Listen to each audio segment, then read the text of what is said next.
राम राम दोस्तों। Sorry, fever की वजह से मैं काफ़ी समय से रामायण का पाठ नहीं कर पाई। इस वीडियो में कैकेयी जी ने तो वरदान मांग लिए, लेकिन दशरथ जी बहुत दुखी हैं।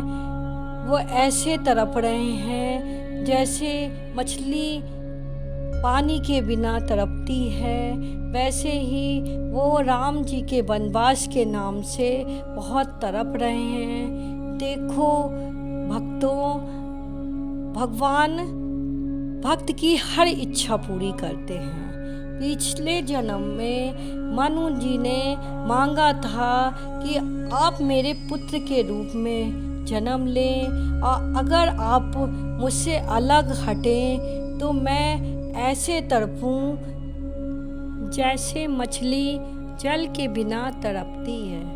प्लीज़ मुझे सब्सक्राइब करना ना भूलें। पड़ी न राजहि नींद निशे हेतु जान जगदीश। राम राम रटि भोर के कई न मर्म महीश। राजा को रात भर नींद नहीं आई, इसका कारण जगदीशर ही जाने। इन्होंने राम राम रटकर सवेरा कर लिया, परंतु इसका भेद राजा कुछ भी नहीं बतलाते। आनहु राम ही बेग बुलाई, समाचार तब पूछे आई। चले सुमंत राय रुख जानी, लखी कुचाल कीन कछुरानी। तुम जल्दी राम को बुला लाओ, तब आकर समाचार पूछना। राजा का रुख जानकर सुमंत जी चले, समझ गए कि रानी ने कुछ कुचाल की है। सोच विकल मग परई न पाऊ, राम ही बोली कहीं कराऊ। उधर धीरज गयो दुआरे, पूछे शकल देख मनु मारे। सुमंत सोचने को व्याकुल है, रास्ते पर पैर नहीं पड़ता, आगे बढ़ा नहीं जाता। सोचते हैं राम जी को बुलाकर राजा क्या कहेंगे। किसी तरह हृदय में धीरज धरकर वे द्वार पर गए। सब लोग उनको मन मारा उदास देखकर पूछने लगे, समाधान कर सो सब ही का गयूं, जहाँ दिन कर कुछ टीका।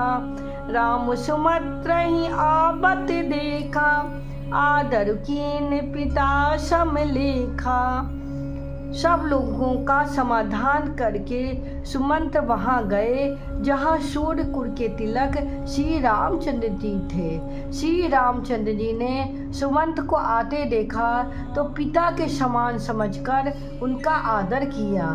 निरखी बदन कहीं भूप रजाई, रघुकुल दीप ही चलऊ लेवाई। राम कुभाति सचिप संग जाही, देखी लोग जहाँ तहाँ बिल खाई। श्री रामचंद्र जी के मुख को देखकर और राजा की आज्ञा सुनकर वह रघुकुल के दीपक श्री रामचंद्र जी को अपने साथ लिवा चले। श्री रामचंद्र जी मंत्री के साथ बुरी तरह से जा रहे हैं, ये देखकर लोग जहाँ तहाँ विषाद कर रहे हैं। जाई दीख रघुवंश मनी, नरपति निपट कुशाजु।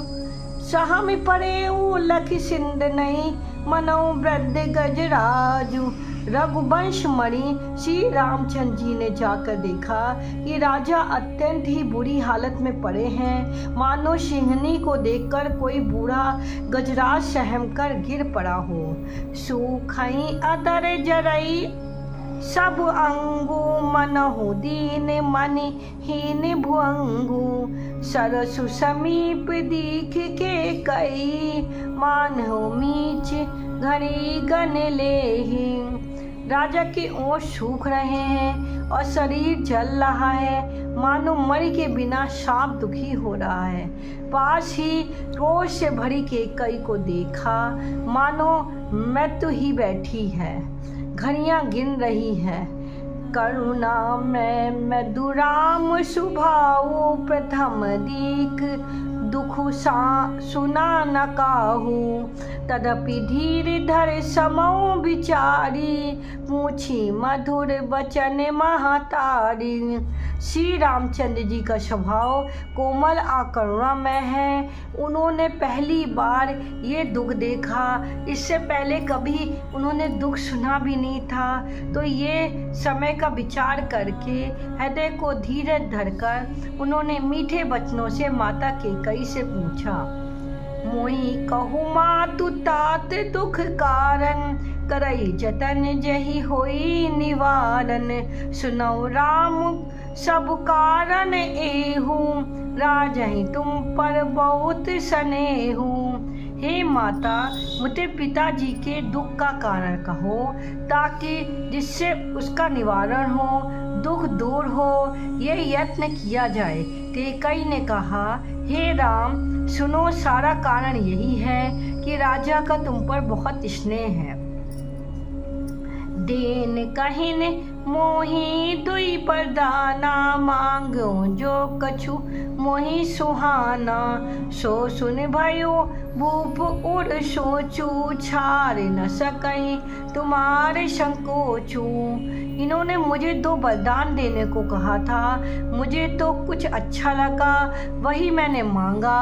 उसे सुनकर राजा के हृदय में सोच हो गया है, क्योंकि ये तुम्हारा संकोच नहीं छोड़ सकते। सुत स्नेहु इत बचन उत, संकट पड़ेउ नरेशु।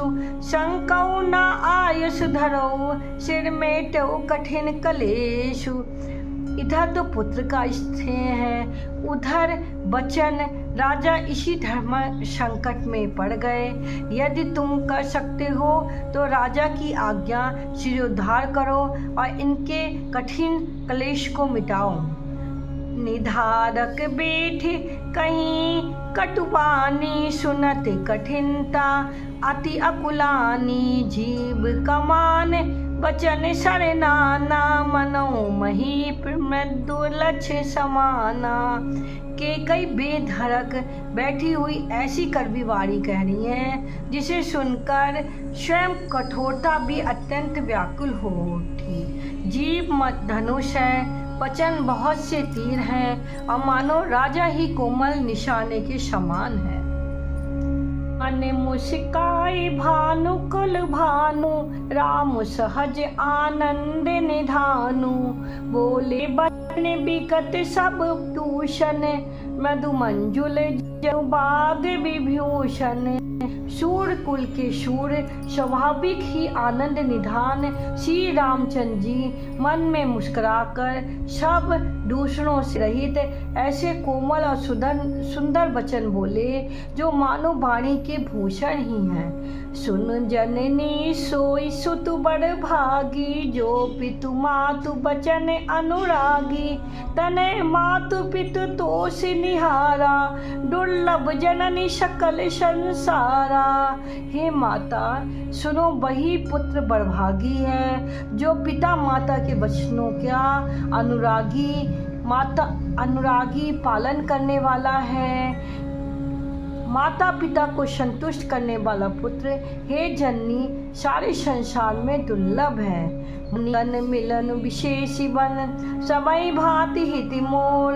तहि पितु आयुष बहुरी, सम्मत जननी तोर। वन में विशेष रूप से मुनियों का मिलाप होगा, जिससे मेरा सभी प्रकार का कल्याण है।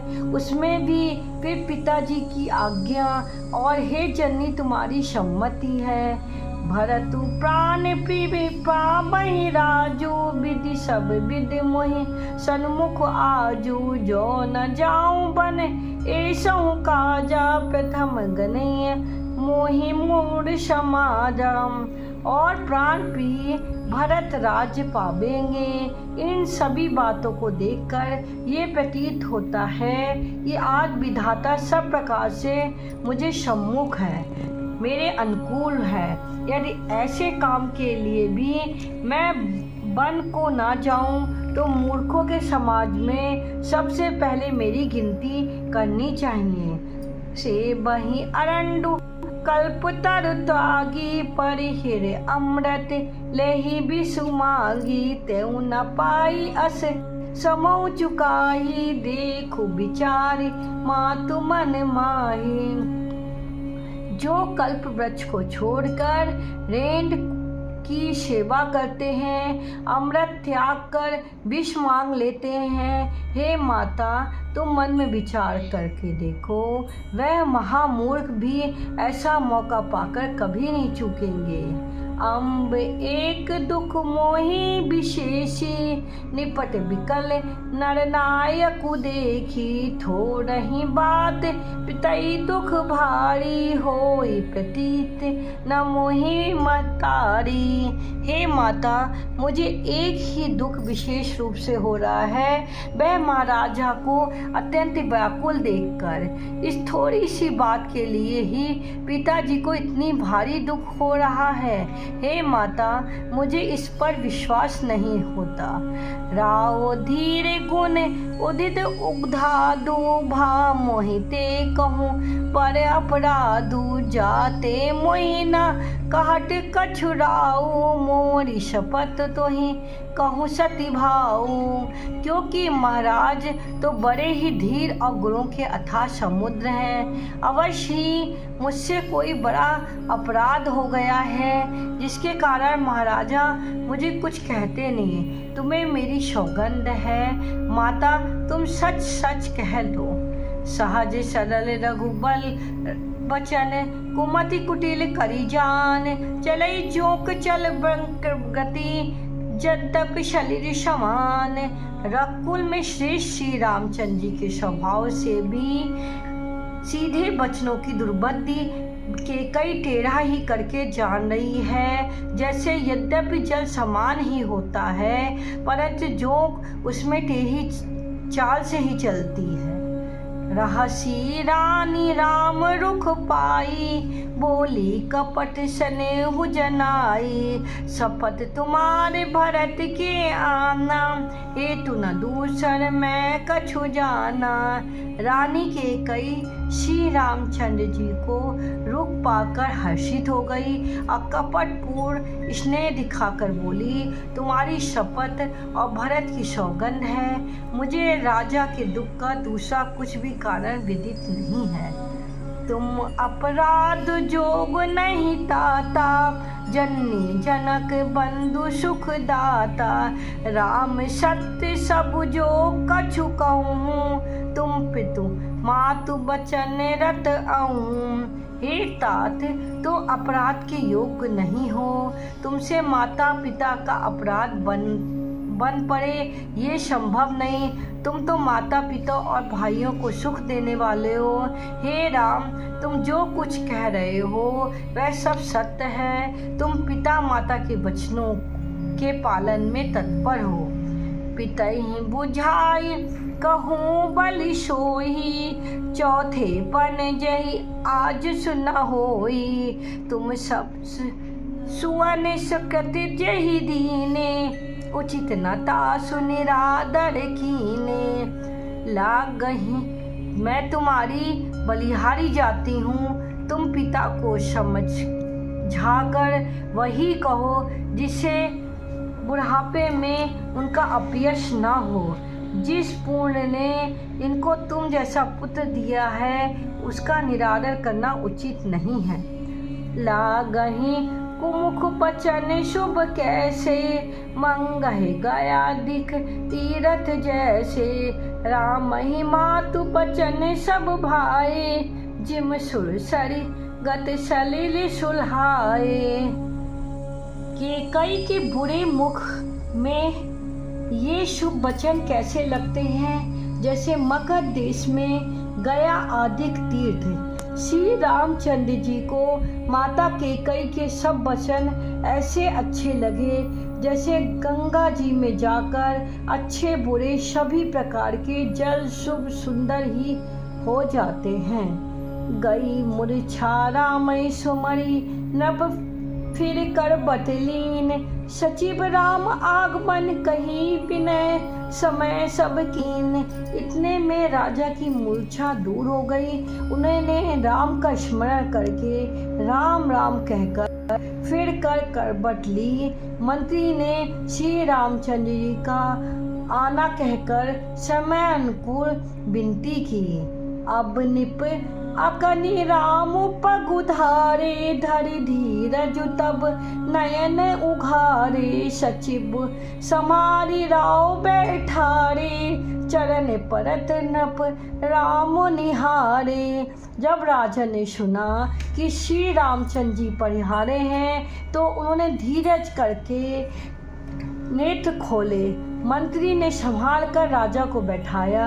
राजा ने श्री रामचंद्र जी को अपने चरणों में पड़ते प्रणाम करते देखा। लिए सने बिकल उड़ लाई, गए मनि मनऊ फनिक फिर पाई। राम ही चितय रहो नर नाऊ, चला बिलोचन बाल प्रभाऊ। स्नेह से बिकल राजा ने राम जी को हृदय से लगा लिया, मानो सांप ने अपनी खोई हुई मरी फिरने से पा ली है। राजा दशरथ जी श्री रामचंद्र जी को देखते ही रह गए। उनके नेत्रों में आंसुओं की धारा बही चली जा रही है। शोक विवश कछु कहे न पारा, हृदय लगावत बारहि बारा। बिंदहि मनाओ राव मन माही, जहि रघुनाथ न कानन जाही। शोक के विषय बस होने के कारण राजा कुछ कह नहीं सकते। वे बार बार श्री रामचंद्र जी को हृदय से लगाते हैं, मन में ब्रह्मा जी को मनाते हैं, जिससे श्री रघुनाथ जी बन को ना जाएं। तुम प्रेरक सबके हृदय, सोमति राम ही देव। बचन मोर तज रही घर, पर हर शील शनेऊ। आप प्रेरक रूप सबके हृदय में हैं। आप श्री रामचंद्र जी को ऐसी बुद्धि दीजिए जिससे वह मेरे वचन को त्याग कर और शील स्नेह को छोड़कर घर ही में रह जाएं। अजस हो जग सुजस नुसाऊ, नरक परौ बरु सुर पर जाऊ। सब दुख दसौ सहाबऊ मोही, लोचन ओट राम जन होई। जगत में चाहे अपयश हो, आशुवेश नष्ट हो जाए, चाहे नया पाप होने से मैं नरक लोक में गिरूं अथवा स्वर्ग चला जाए, पूर्णों के फलस्वरूप मिलने वाला स्वर्ग चाहे मुझे ना मिले, और भी सब प्रकार के दुख आप मुझसे सहन करा लें, पर श्री रामचंद्र जी मेरी आँखों की ओट ना हो। अस मन को नहीं राव नहीं बोला, पीपर पात सरस मन डोला। रघुपति पितई प्रेम बस जानी, पुनि कछु कहाई मातु अनिमानी। राजा मन ही मन इस प्रकार विचार कर रहे हैं, बोलते नहीं। उनका मन पीपल के पत्ते की तरह डोल रहा है। श्री रघुनाथ जी ने पिता को प्रेम के बस जानकर यह अनुमान करके कि माता फिर कुछ कहेंगे तो पिताजी दुख होगा। देश काल अवसर अनुसारी, बोले बचन विनीत विचारी। तात कहूँ कछु करऊँ ढिठाई, अनुतुत क्षमऊ जान लड़काई। देश काल और अवसर के अनुकूल विचार कर वचन कह रहे हैं। हे तात, मैं कुछ कहता हूँ, ये ढिठाई करता हूँ, इस अनौचित को मेरी बाल्यावस्था समझकर क्षमा कीजिए। अति लघु बात लागी दुख पावा, काहू न मोहि कहीं प्रथम जनावा। दे गोसाई पूछई माता, सुनि प्रसंग भय शीतल गाता। ये अत्यंत तुच्छ बात के लिए आपने इतना दुख पाया, मुझे किसी ने पहले कहकर ये बात नहीं जनाई। स्वामी को इस दशा में देखकर मैंने माता से पूछा। उनसे सारा प्रसंग सुनकर मेरे सब अंग शीतल हो गए, यानी मुझे बहुत प्रसन्नता हुई। मंगल समय सने बस सोच पर हरि तात, आयु देई हरसिहिए कई पुल के प्रभु गात। हे पिताजी, इस मंगल के समय स्नेह बस होकर सोच कर छोड़ दीजिए और हृदय में प्रसन्न होकर मुझे आज्ञा दीजिए। ये कहते हुए प्रभु श्री रामचंद्र जी सर्वांग पुलकित हो गए। धन्य जन्म जगती तलताशु पितय प्रमोद, चलित सुन जाशु चारि पदारथ, करतल तवा के प्रिय मितु मात।